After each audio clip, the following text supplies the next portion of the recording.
Antarctica కాకుండా ప్రపంచంలోని remote లొకేషన్స్లో కూడా శాటిలైట్ ద్వారా ఇంటర్నెట్ ఆపరేట్ చేయడం కొనసాగుతుంది. కమర్షియల్ శాటిలైట్స్ ఎక్కువ పాపులేషన్ ఉన్న ప్రదేశాలను మాత్రమే కవర్ చేయగలవు.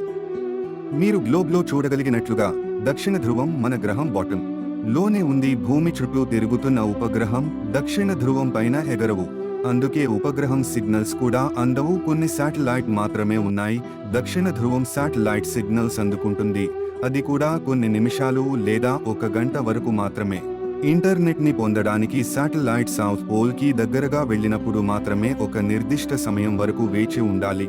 అప్పుడు మాత్రమే సిగ్నల్స్ అందుకోగలవు. 24 గంటల పాటు ఇక్కడ ఇంటర్నెట్ 3 గంటల 50 నిమిషాలు మాత్రమే అందుబాటులో ఉంటుంది.